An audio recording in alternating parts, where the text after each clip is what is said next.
Olá, pessoal, tudo bem?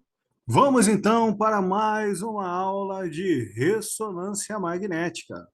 Hoje nós iremos falar sobre os princípios físicos da ressonância magnética.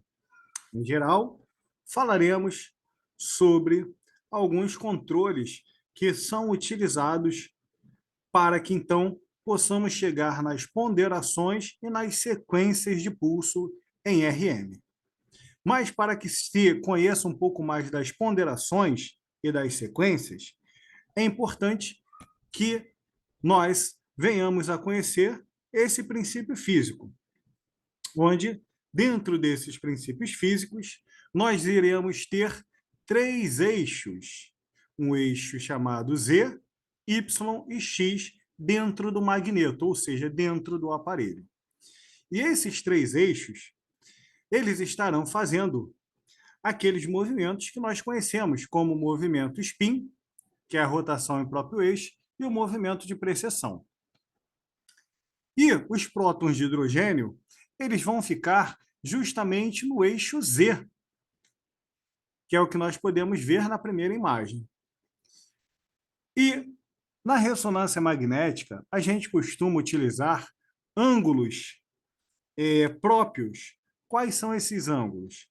Ângulos de 90 e ângulos de 180 graus. Se nós analisarmos aqui, vamos ver na primeira imagem que o eixo Z até o eixo Y, ele forma um ângulo de 90 graus. E teremos também um outro eixo, que vai de X até Y. Eles farão uma rotação de 180 graus. Por que na ressonância trabalhamos, então, com ângulos de 90 e ângulos de 180? Porque quando nós trabalhamos com esses dois tipos de ângulos, nós conseguimos, então, fazer com que os prótons de hidrogênio fiquem excitados a ponto de se associarem tanto com moléculas de água quanto as moléculas de gordura. Então, vamos lá para o nosso conteúdo. O eixo Z vai ser chamado de eixo longitudinal do magneto. Ele vai ser o eixo onde os átomos de hidrogênio estarão fazendo movimentos de spin e precessão. Então, vamos lá. Vamos prestar atenção em como que funciona, então, todo esse processo.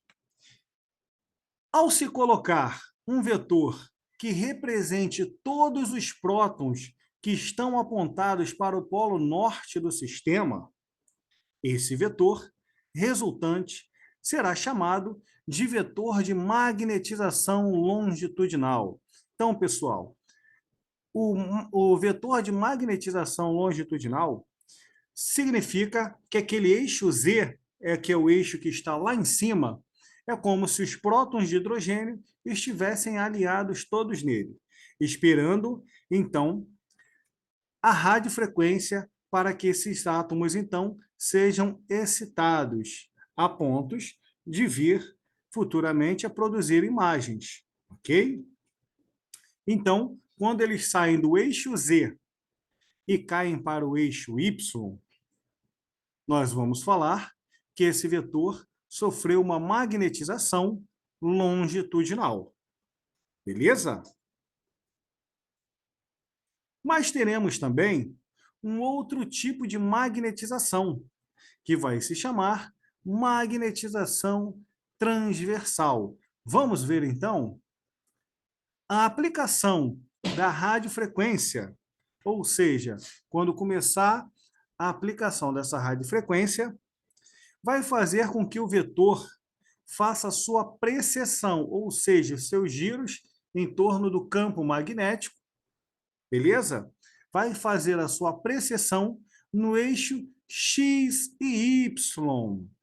Então, ele vai fazer com que os prótons de hidrogênio façam, então, o seu declínio, ou seja, a sua magnetização pelo eixo X e Y. Quando isso acontecer, pessoal, significa que nós estaremos, então, fazendo com que os prótons de hidrogênio estejam numa magnetização conhecida como magnetização transversal. Beleza? Então, como vocês puderam ver, nós vamos ter dois tipos de magnetização. Uma chamada magnetização longitudinal e uma outra chamada de magnetização transversal. Por que que é importante que esses prótons de hidrogênio sofram essas magnetizações?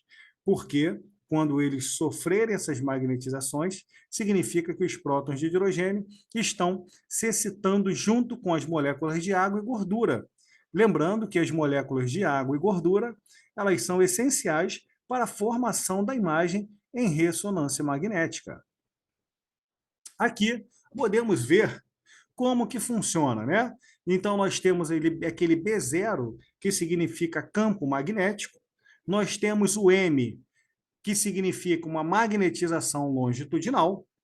Ou seja, quando tem uma aplicação da radiofrequência, ele sai do M, ou seja, do eixo Z, e cai para o eixo Y, onde ele está pontilhando ali para a rosa. Se nós analisarmos, estamos vendo que ele está fazendo um ângulo de 90 graus.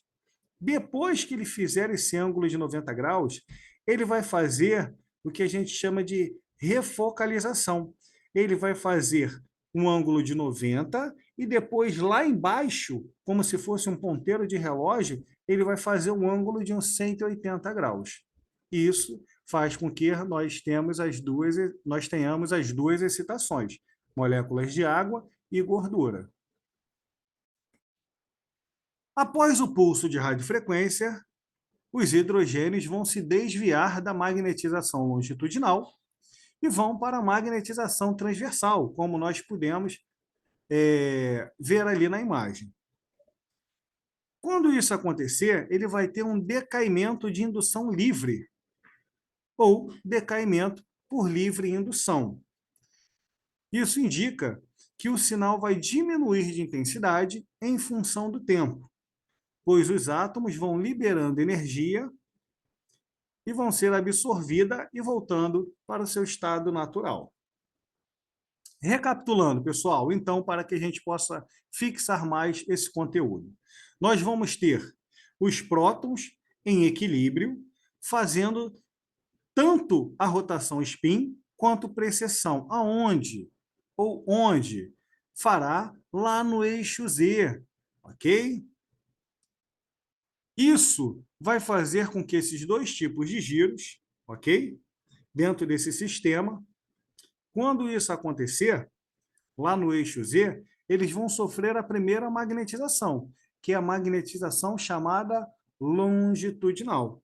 Quer ver? Vamos ler, então, todo mundo junto? De novo, nós temos os prótons em equilíbrio, fazendo spin e precessão no eixo Z, dentro do sistema de ressonância. Quando se aplica a radiofrequência, esse equilíbrio sofre uma perturbação, e os prótons vão absorver energia e mudando de orientação. Em consequência, o nosso vetor de magnetização irá se locomover. Então, o efeito de radiofrequência vai causar o aumento do ângulo de precessão. Como assim é causar o aumento do ângulo, professor? Simples. Quando eles estão lá, no eixo Z, nós falamos que ele está em torno de B0, ou seja, do campo magnético. Quando eles sofrem essa magnetização, eles saem de um ângulo de 0 para um ângulo de 90. Por isso que houve um aumento de ângulo. Assim como depois, eles vão sair de 90 para um ângulo de 180. Por isso que ele fala que está tendo um aumento do ângulo. Porém, depois que acontecem essas magnetizações, ou seja, depois que a radiofrequência é aplicada, os prótons de hidrogênio são excitados, eles precisam vir com essa informação. Eles precisam do retorno dessa informação para que possa, então, a imagem de ressonância aparecer. E qual é o nome desse retorno? Porque nós já sabemos que a excitação deles vai se chamar magnetização. Mas e o retorno? Vamos lá então, galera. Depois que eles sofrem essa magnetização, ou seja, ao interromper a radiofrequência, os prótons precisam retornar à sua condição de equilíbrio. E o nome desse efeito, que se dá para essa situação, vai ser chamado de relaxação. Não é relaxamento, galera, é relaxação mesmo. Tanto relaxação longitudinal, quanto uma relaxação transversal, ok?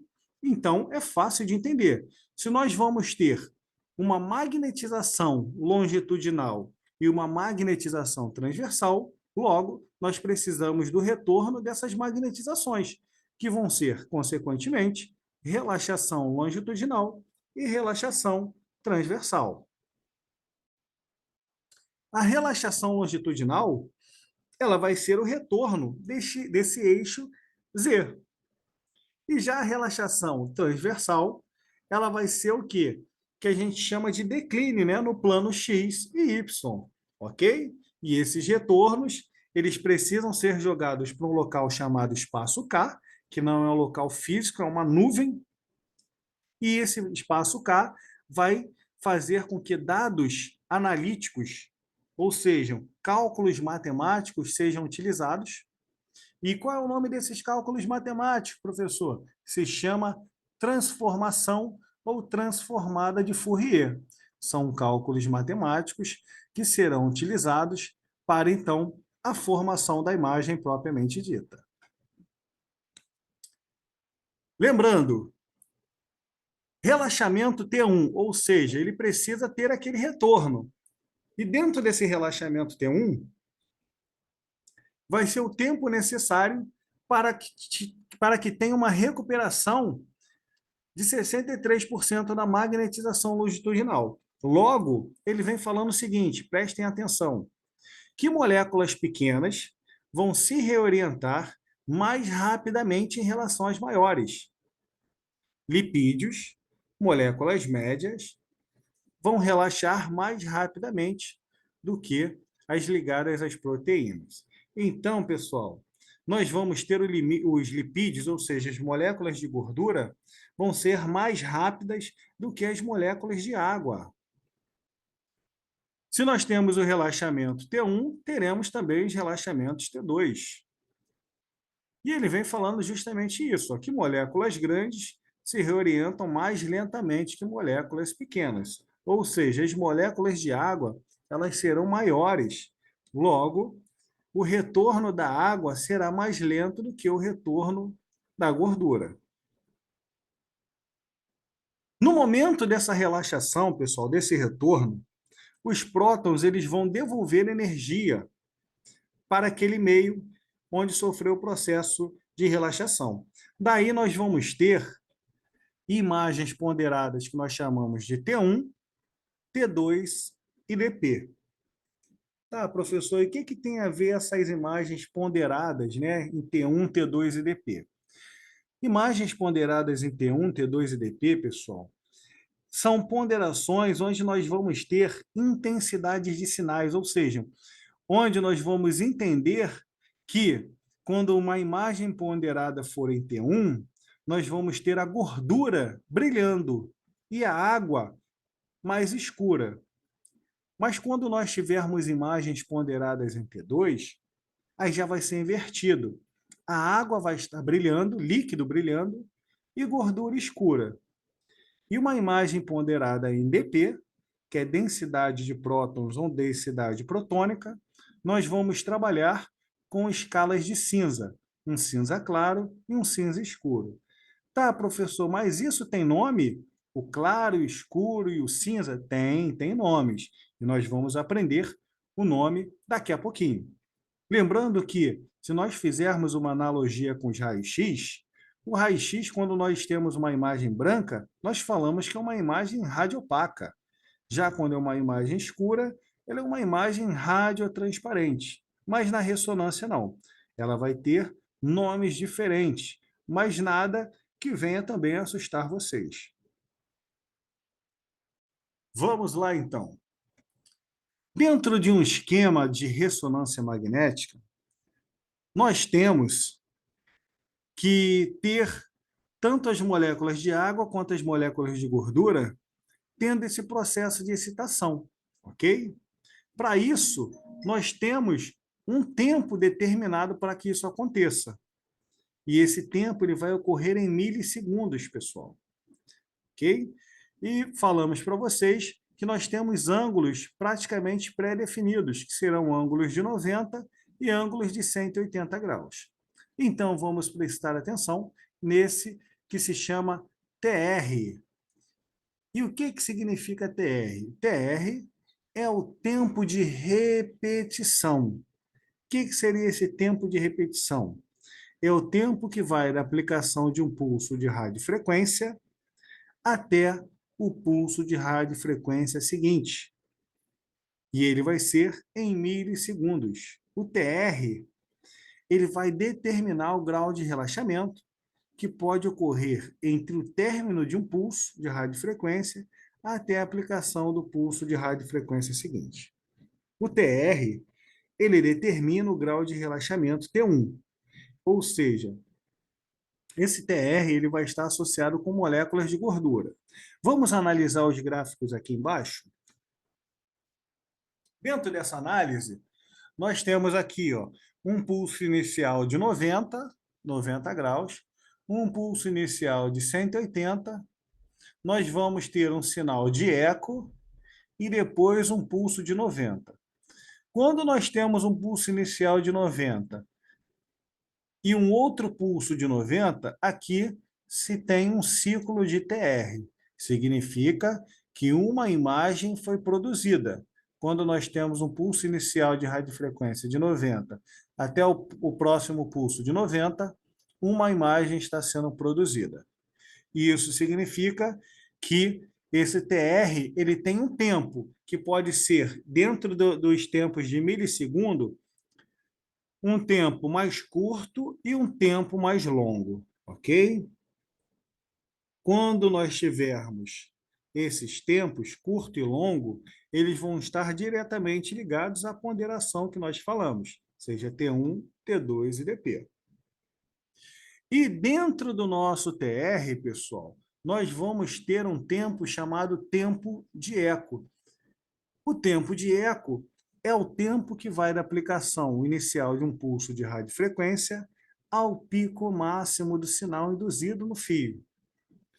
O tempo de eco determina o grau de declínio da magnetização transversal, que pode ocorrer antes da leitura. O tempo de eco, o TE, controla o relaxamento T2. Ou seja, vamos lá, galera. Nós vamos ter um pulso de 90, um pulso de 180 e um sinal de eco. Esse tempo de eco, ele vai ser sempre menor do que o nosso TR, porque o tempo de eco vai estar dentro do nosso TR. Ok? E aí, para que nós possamos entender um pouco mais das ponderações, nós vamos ter que saber diferenciar esses tempos de repetição e esses tempos de eco, quando eles ocorrerem mais rápido ou quando eles ocorrerem de forma mais lenta. Daí, nós iremos tirar as ponderações da imagem. Mais uma vez, o TR é o tempo medido entre um pulso inicial de 90 até ser dado um outro pulso de 90. E o TE é o tempo medido entre a aplicação de um pulso de radiofrequência de 90 até a amplitude máxima do sinal, ok? E como que funciona esse TR e TE mediante as ponderações? Vamos entender então. Aqui nós temos números que variam de 800 para baixo, se a gente acompanhar o sinal, né, de maior e de menor. Então, ali, ele está falando que tem um tempo de 800 para baixo, né, menor que, e um tempo de eco de 30 para baixo, menor que 30 e menor que 800. Já na segunda tabela, nós temos aqui, um tempo que varia de 1.500 para mais, maior que 1.500 para mais. E 80 milissegundos, que seria 80 ou mais. Tá. E aí? Como que nós podemos definir isso numa imagem, professor? Vamos lá. Isso significa que quando eu tiver um TR rápido ou curto e um tempo de eco curto ou rápido, ou seja, TR curto, TE curto, o que isso influencia na minha vida? Influencia diretamente na imagem, pessoal. Quando eu tenho um TR curto e um TE curto, o meu líquido vai ficar escuro. Logo, o que for gordura vai brilhar. Então, prestem atenção. Quando nós falarmos de imagens ponderadas em T1, significa que terá um TR curto e um TE curto.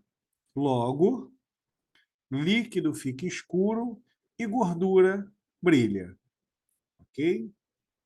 Porém, se eu quero uma imagem ponderada em T2, aí ele vai ser totalmente invertido, pessoal. Significa que eu preciso de um TR longo, ou seja, acima de 1500, e um tempo de eco também longo, que será acima de 80. Ou seja, quando eu tenho um TR longo e um TE longo, agora mudou. O meu líquido em T2 vai ficar sempre claro. E a gordura? A gordura agora vai ficar escura. Então, T1 e T2 eles vão ser totalmente invertidos. Enquanto T1 vai ter um TR curto e um TE curto, o líquido fica escuro e a gordura brilha. Já em T2, precisa ter um TR longo e um TE longo. Logo, líquido vai brilhar e gordura vai ficar escura. Porém, se eu quero uma densidade de prótons, né, uma imagem em dp, eu preciso suprimir tanto o líquido quanto a gordura. Eu preciso fazer com que nenhum deles brilhem. Para isso, eu vou jogar o meu tempo de repetição muito longo, porém eu tenho que jogar o meu tempo de eco muito curto. Quando eu faço isso, eu vou trabalhar com escalas de cinza, tanto cinza claro quanto cinza escuro. E assim vai aparecendo as imagens de RM, pessoal. Olha como que aparecem as imagens. Na primeira imagem, nós temos uma imagem ponderada em T1, onde ó, o nosso LCR, o líquido cefalorraquidiano, está ó, escuro. Medula espinhal, ó, líquido, também escuro.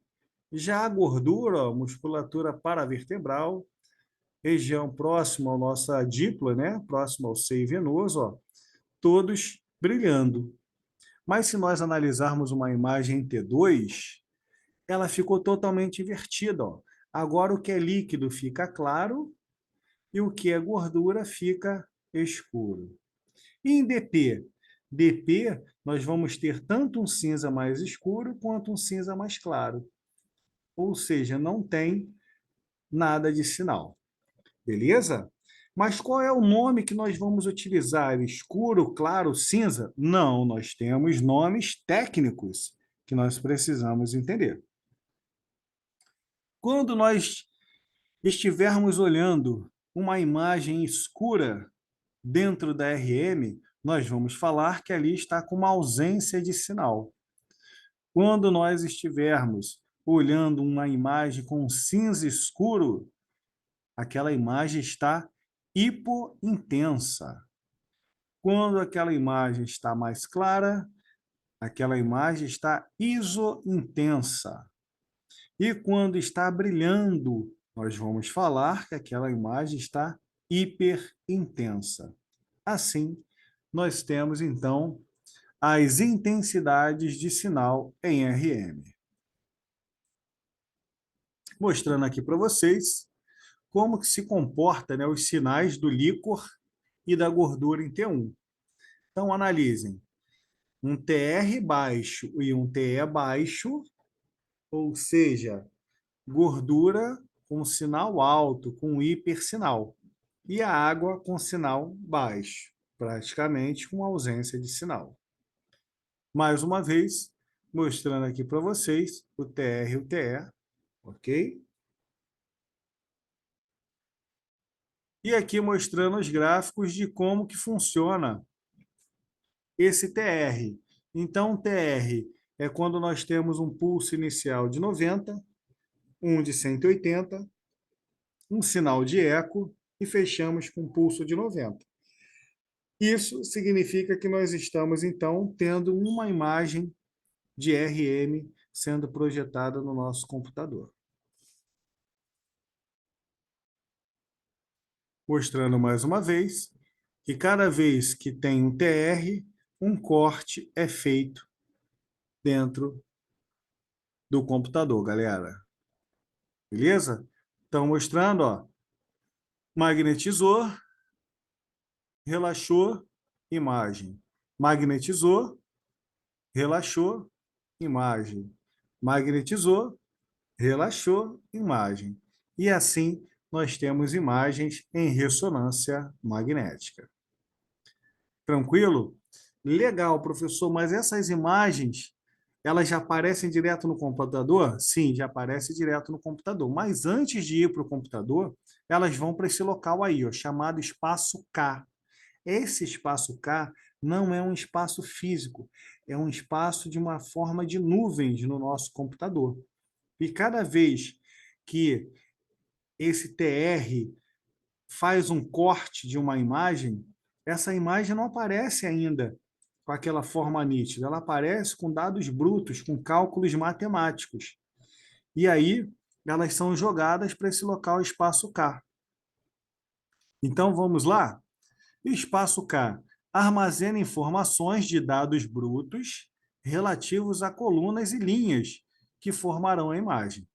Serão processados matematicamente, ou seja, esse espaço K depois vai fazer um cálculo matemático chamado transformação de Fourier,